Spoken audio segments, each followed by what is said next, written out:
ദൈവത്തിരുനാമത്തിന് സ്തോത്രം ചെയ്യുകയും സ്തുതിക്കുകയും ചെയ്യുന്നു. കർത്താവിൽ പ്രിയരെ, കർത്താവിൻ്റെ വചനത്താലും ദൈവത്തിൻ്റെ അനുഗ്രഹത്താലും ധന്യരായി ദൈവത്തിൻ്റെ പാദപീഠത്തിലായിരിക്കുന്ന പ്രിയമുള്ളവരെ, നിങ്ങൾക്കെല്ലാവർക്കും യേശുക്രിസ്തുവിൻ്റെ ധന്യമുള്ള നാമത്തിൽ വിനീതമായ സ്നേഹവന്ദനങ്ങൾ ഇന്നും ഞാൻ അറിയിക്കുകയാണ്. നമ്മുടെ രക്ഷിതാവും കർത്താവുമായ യേശുക്രിസ്തു നിമിത്തം നമ്മെ ഓരോ ദിവസവും ശക്തീകരിച്ചും ബലപ്പെടുത്തിയും ദൈവത്തിൻ്റെ തൃക്കരങ്ങളിൽ താങ്ങിയും ദൈവം നമ്മെ പരിപാലിക്കുന്ന വിധങ്ങളോർത്ത് ദൈവത്തെ നന്ദിയോടെ സ്തോത്രം ചെയ്യുകയും സ്തുതിക്കുകയും ചെയ്യുന്നു. കർത്താവിന് രാജാതി രാജാവിന് താൻ മാത്രം അമർത്യതയുള്ളവന് സകല മഹത്വവും പുകഴ്ചയും കരയേറ്റിക്കൊണ്ട് നിങ്ങളെ ഒരിക്കൽ കൂടി പ്രാർത്ഥനയിൽ ഓർത്തുകൊണ്ട് ഇന്ന് പരിശുദ്ധ ദൈവം എൻ്റെ ഹൃദയത്തിനകത്ത് ദൈവത്തെക്കുറിച്ച് പറയാൻ തന്നിരിക്കുന്ന ആത്മീക ദൂതിലേക്ക് ഞാൻ നിങ്ങളെ ക്ഷണിക്കുകയാണ്. യെശയ്യാ പ്രവചനം 46-ാം അധ്യായം 3-4 വാക്യങ്ങൾ ഞാൻ നിങ്ങളെ വായിച്ചു കേൾപ്പിക്കാം. യെശയ്യാ പ്രവചനം 46-ാം അധ്യായം 3-4 വാക്യങ്ങൾ. ഗർഭം മുതൽ വഹിക്കപ്പെട്ടവരും ഉദരം മുതൽ ചുമക്കപ്പെട്ടവരുമായി യാക്കോബ് ഗ്രഹവും ഇസ്രായേൽ ഗ്രഹത്തിൽ ശേഷിച്ചിരിക്കുന്ന എല്ലാവരുമായുള്ളവരെ എൻ്റെ വാക്ക് കേൾപ്പീൻ. നിങ്ങളുടെ വാർദ്ധക്യം വരെ ഞാൻ അനന്യം തന്നെ. നിങ്ങൾ നരയ്ക്കുവോളം ഞാൻ നിങ്ങളെ ചുമക്കും. ഞാൻ ചെയ്തിരിക്കുന്നു, ഞാൻ വഹിക്കുകയും ഞാൻ ചുമന്ന് വിടുവിക്കുകയും ചെയ്യും. ആ വാക്യം എന്നോട് പറയാം. ഞാൻ ചെയ്തിരിക്കുന്നു, ഞാൻ വഹിക്കുകയും ഞാൻ ചുമന്ന് വിടുവിക്കുകയും ചെയ്യും. ദൈവം യെശയ്യാവ് 46-ാം അധ്യായത്തിൻ്റെ 1-2 വാക്യങ്ങൾക്കകത്ത് അന്യദൈവങ്ങൾ അഥവാ ജാതികളുടെ ദൈവങ്ങൾ, അവരവരുടെ വിഗ്രഹങ്ങളെ, അവരുടെ ദൈവങ്ങളെ മൃഗങ്ങളുടെ മുകളിൽ കയറ്റി അങ്ങോട്ടും ഇങ്ങോട്ടും കൊണ്ടു നടക്കുക. അപ്പം മൃഗങ്ങൾ അവരുടെ വിഗ്രഹങ്ങളെ ചുമക്കുന്നു. അന്നത്തെ കാലത്ത് ജാതികളുടെ ദൈവങ്ങളായി അവർ കണ്ടിരിക്കുന്ന ദൈവങ്ങളുടെ രൂപങ്ങൾ മൃഗങ്ങളുടെ മുകളിൽ കയറ്റി കൊണ്ടു നടക്കുക. അത് ദൈവം ഇസ്രായേൽ മക്കളെ ചൂണ്ടിക്കാണിക്കുക. ഇസ്രായേൽ മക്കളെ ചൂണ്ടിക്കാണിച്ചിട്ട് മൃഗങ്ങളുടെ മേൽ അവരുടെ വിഗ്രഹങ്ങളെ, അവരുടെ ദൈവങ്ങളെ കൊണ്ടു നടക്കുന്നതിനെക്കുറിച്ച് പരാമർശിച്ചിട്ട് ദൈവത്തിൻ്റെ ഭാഗം പറയുക. എന്താ ദൈവത്തിൻ്റെ ഭാഗം പറയുന്നത്? ഇപ്പോൾ നമ്മൾ വായിച്ചതുപോലെ ദൈവത്തിൻ്റെ ജനത്തോട് ചെയ്യുന്നത്, ദൈവം ഒരിക്കലും ദൈവത്തെ അവരെ കൊണ്ട് ചുമപ്പിച്ചിട്ടില്ല. ആ ദൈവത്തിൻ്റെ ആ ഭാഗം ഹൃദയപരമാർത്ഥതയോടെ ചിന്തിച്ചാൽ വളരെ പ്രിയപ്പെട്ടതാണ്, വിലപ്പെട്ടതാണ്, ഹൃദയസ്പർശമാണ്, ഏറ്റവും വിലയേറിയതാണ്. എന്താ ദൈവം പറയുന്നത്? ദൈവം പറയുന്നു, ഞാൻ നിങ്ങളെ ഗർഭം മുതൽ വഹിക്കുകയും ഉദരം മുതൽ ചുമക്കുകയും ചെയ്തു. 3 പ്രാവശ്യം ആവർത്തിച്ച് ഈ ഭാഗത്ത് പറയുന്നുണ്ട്, ഞാൻ നിങ്ങളെ ചുമക്കും, ഞാൻ നിങ്ങളെ ചുമക്കുമെന്ന്. അപ്പോൾ സത്യത്തിൽ നമ്മുടെ ദൈവം നമ്മളെ ചുമക്കുകയാണ്. ജാതികളുടെ ജാതികൾ വിഗ്രഹങ്ങളെ മൃഗങ്ങളുടെ മുകൾ കയറ്റി വെച്ച് അവർ ചുമക്കുമ്പോൾ നമ്മുടെ ദൈവമോ നമ്മെ ചുമക്കുന്ന ദൈവം. അപ്പോൾ ദൈവത്തിൻ്റെ ഭാഗം വെളിപ്പെടുത്തുകയാണ്. ഞാൻ നിങ്ങളെ ചുമന്നു. എവിടെ മുതൽ? ഗർഭം മുതൽ ചുമന്നു. ഞാൻ നിങ്ങളെ വഹിച്ചു. എവിടെ മുതൽ? ഗർഭം മുതൽ നിങ്ങളെ ഞാൻ വഹിച്ചു. വാർദ്ധക്യം വരെ ചുമക്കാമെന്ന് ഗ്യാരണ്ടി തരികയാണ് ഈ വാക്കിനകത്ത്. അങ്ങനെയൊക്കെ പറഞ്ഞിട്ട് ഏറ്റവും പ്രധാനമായി പറയാൻ വേണ്ടി ആഗ്രഹിക്കുന്ന വാക്കുകൾ ഞാൻ ആവർത്തിച്ച് വായിച്ചതാണ്. ദൈവം പറയുന്നു, അതെ, ഞാനത് ചെയ്തിരിക്കുന്നു. ഏത്? ഇന്ന് വരെയും ഞാൻ നിങ്ങളെ ചുമന്നിരിക്കുന്നു. നിങ്ങൾക്ക് ഓരോരുത്തർക്കും ഈ ഭാഗം മനസ്സിരുത്തി നിങ്ങളോടുള്ള ബന്ധത്തിലൊന്ന് ചിന്തിക്കാമോ?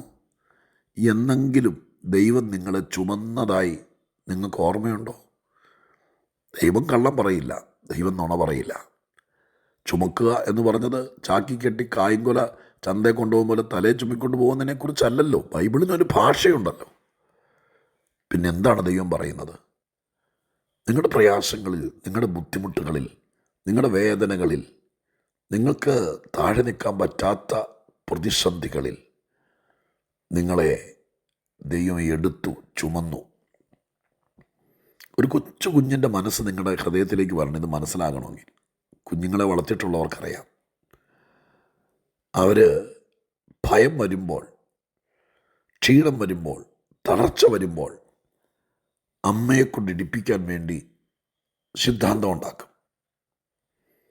അമ്മമാർ എത്രയോ പ്രാവശ്യം കുഞ്ഞുങ്ങളെടുത്തിട്ടുണ്ട്. കൊച്ചു കുഞ്ഞായിരിക്കുമ്പോൾ നമ്മൾ കയ്യിലെടുക്കുകയല്ല, നടക്കാനൊക്കെ പ്രായമായ കുഞ്ഞുങ്ങളെ നടത്തിക്കൊണ്ട് പോകുമ്പോൾ കുറേ നടന്ന് കഴിയുമ്പോഴത്തേക്കും ഇവൻ വട്ടം കയറി അമ്മയെ കയറി വട്ടം കെട്ടിപ്പിടിച്ചുകൊണ്ട് ബഹളം വെക്കുന്നത് ഞാൻ കണ്ടിട്ടുണ്ട്. എത്രയോ കുഞ്ഞുങ്ങൾ അവനെ എടുക്കണം എന്ന് പറഞ്ഞുകൊണ്ട് തളർച്ച വരിക, ക്ഷീണം വരിക, ചിലപ്പോൾ ഭയം വരിക, അങ്ങനെ ബുദ്ധിമുട്ട് നേരിടുന്ന സമയത്ത് അന്നത്തെ പ്രായത്തിൽ അവൻ അപ്പനോ അമ്മയോ അവൻ എടുക്കാൻ ആഗ്രഹിക്കും. അവനെടുത്തുകൊണ്ട് എത്രയോ പ്രാവശ്യം നമ്മുടെ കുഞ്ഞുങ്ങളെടുത്തുകൊണ്ട് എത്രയോ പ്രാവശ്യം നടന്നിട്ടുണ്ട്. ഇന്നും ഞാൻ സത്യസന്ധമായിട്ടൊരു കാര്യം പറയാം, വാഹനവും സൗകര്യവും ഒക്കെ ഒത്തിരിയായി. നമ്മൾ കുഞ്ഞുങ്ങളെ അങ്ങനെ എടുത്തുകൊണ്ട് നടക്കേണ്ട ഒരു സ്ഥിതി ഇപ്പം ഇല്ല, കാരണം ഒരുപാട് ആധുനിക സൗകര്യങ്ങളായി. എങ്കിലും ഞാൻ പലപ്പോഴും ശ്രദ്ധിച്ചിട്ടുണ്ട്, ചിലപ്പോൾ എൻ്റെ മനസ്സിൽ തട്ടിയിട്ടുണ്ട്, ഇപ്പോഴും സാധുക്കളായ സാധാരണക്കാരായ ആളുകൾ കുഞ്ഞുങ്ങളെ എടുത്തുകൊണ്ട് നടക്കുന്നത് കാണും. ഞാൻ പറയുന്നത് കൊച്ചു കുഞ്ഞുങ്ങളെ ഒന്ന് താലോലിക്കാൻ എടുക്കുന്നതല്ല. ഒരു സ്ഥലത്തുനിന്ന് ഒരു സ്ഥലത്തേക്ക് പോകുമ്പോൾ അമ്മമാർ, ചെറുപ്പക്കാരിമാരായ അമ്മമാർ മക്കളെ എടുത്തുകൊണ്ട് പോകുന്നത്, അത് കാണുമ്പോൾ ഒരു വല്ലാത്ത ഫീലിംഗ്. മക്കളെ എടുക്കുന്ന ഒരപ്പൻ, ഞാൻ വീണ്ടും പറയുന്നു, കൊച്ച് ബ്ലാങ്കറ്റിൽ പൊതിഞ്ഞ് കിടക്കുന്ന പ്രായമല്ല, നടക്കുന്ന പ്രായത്തിലെ മക്കളെ എടുത്തുകൊണ്ട് നടക്കുന്ന അപ്പനെ അമ്മയെ ശ്രദ്ധിച്ചിട്ടുണ്ടോ? ശ്രദ്ധിക്കണം. ഒരു വല്ലാത്ത ഫീലിംഗാണ്. നിങ്ങൾക്ക് എങ്ങനെയാണെന്നറിയില്ല. നിങ്ങൾ ആ ചിന്ത ദൈവത്തിൻ്റെ സന്നിധിയിലേക്ക് കൊണ്ടുവന്നേ. എത്രയോ സന്ദർഭങ്ങളിൽ മനസ്സ് ഭാരപ്പെടുമ്പോൾ, വയ്യാതെ വരുമ്പോൾ, തളരുമ്പോൾ ഈ ദൈവം നമ്മെ എടുത്തിട്ടുണ്ട്. ശാരീരികമായിട്ട് തോളെ കയറ്റി വെച്ചെന്നുള്ളതല്ല, ദൈവം നമ്മളെ വഹിച്ചിട്ടുണ്ട്. ദൈവോടെ ഉറപ്പിച്ച് പറയുന്നു, ഞാനത് ചെയ്തു.